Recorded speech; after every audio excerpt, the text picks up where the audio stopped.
रूफी ने कितनी आस और उम्मीदों से अपने मसाइल शेयर किए थे मुझसे। अफसोस कि मैं उसके लिए कुछ ना कर पाया, ना आती आंटी की सर्जरी के लिए, ना हरीम की खुशियों के लिए। किस कदर बेबस हूं मैं।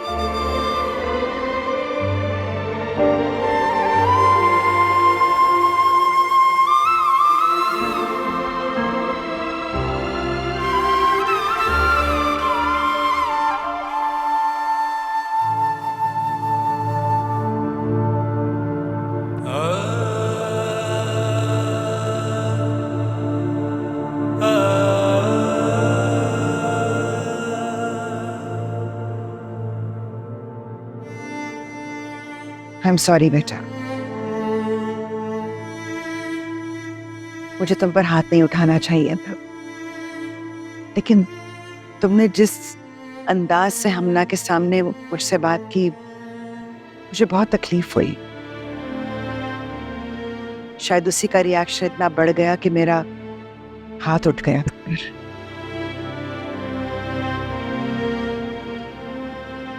इट्स ओके मम्मी, मुझे तो किस बात का नहीं है कि आपने मुझ पे हाथ उठाया। बहुत मोहब्बत मेहनत से परवरिश किया आपने मेरी, और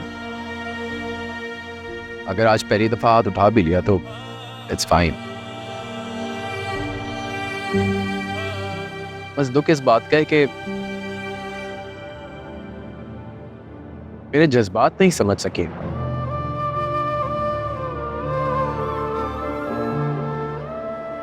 यही पैसा अगर मैं कोई लैविश गाड़ी के लिए मांगता, दुनिया घूमने के लिए मांगता, हॉर्स रेस पे पैसा लगाने के लिए मांगता, तो मुझे भर भर के पैसा दिया जाता।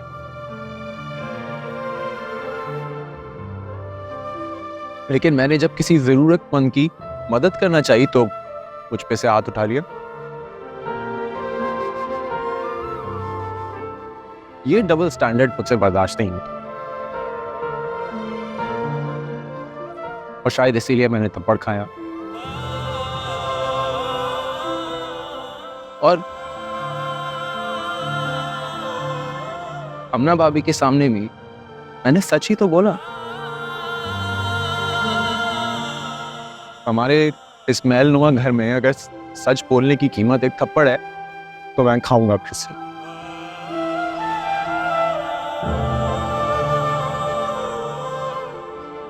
पता है फाइज, जैसे मुझे तुम्हारी बातें समझ में नहीं आती, तुम शायद मेरा नजरिया कभी नहीं समझ पाओगे। तुम रूफी की मदद करना चाहते हो ना, उसकी बहन की शादी के लिए, तो कोई कीमती सा तोहफा दे दो। टीवी, फ्रिज, डीप फ्रीजर, जो चीज भी उन्हें चाहिए मैं भिजवा दूंगी। मगर ये लाखों की फरमाइश छोड़। कि मम्मी, इतने पैसे तो आपने रेहान भाई की शादी पे घुमा के फेंक दिए। जिंदगी में हर इंसान का मयार एक जैसा नहीं होता।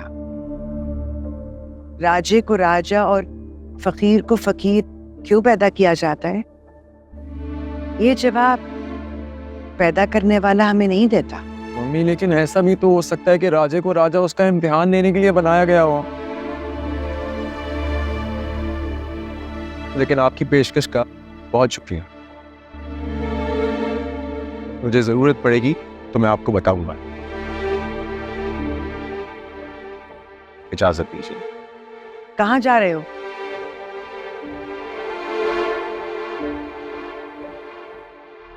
किसी को बताने जा रहा हूं।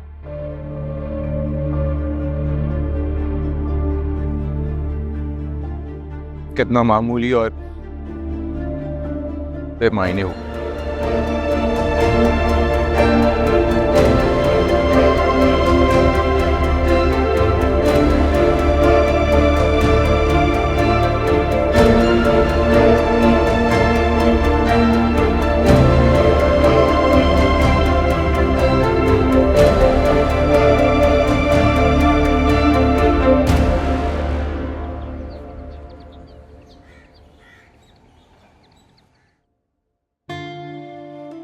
हरी, जी भाई। मैं अम्मी के चेकअप के बाद इन दोनों को शॉपिंग कराने ले जाऊंगा।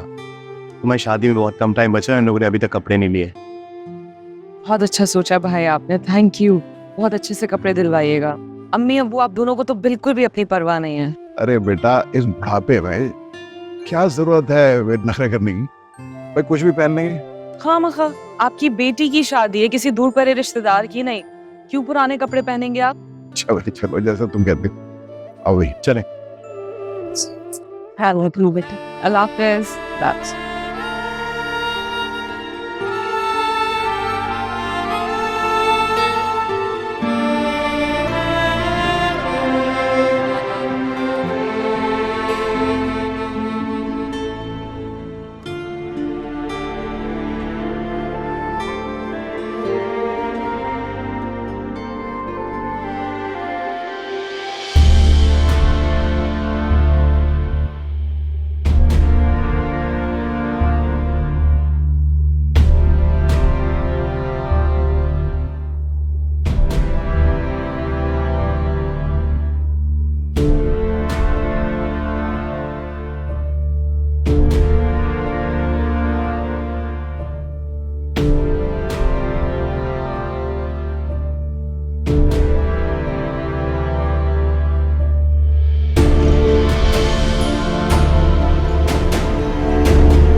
अस्सलाम वालेकुम। वालेकुम सलाम।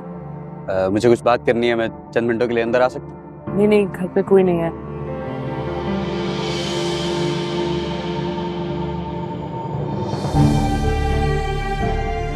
मुझे जिससे बात करनी है वो तो है ना।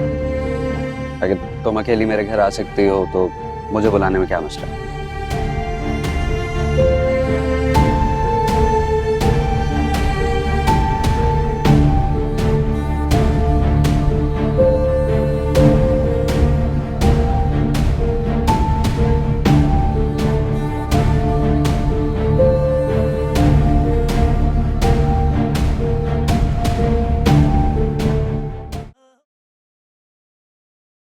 बात दरअसल ये है कि अम्मी को उनकी मर्जी के खिलाफ किसी बात पर आमादा करना इतना आसान नहीं होता।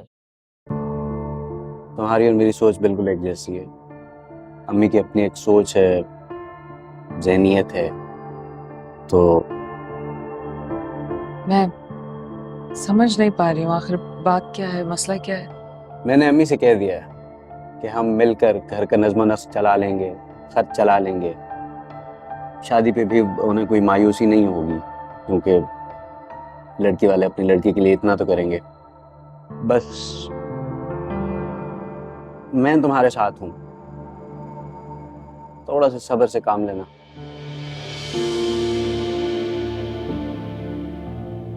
शादी से 4 दिन पहले ये बात कहना आपको ज़ेब नहीं देता? और मैं खुद मिलने आई थी आपसे, आपको बताया था मैंने सब। आपकी वालदा क्या सोचती हैं, क्या समझती हैं, ये आपका और उनका मसला है। मुझे मुनाफिकत नहीं आती।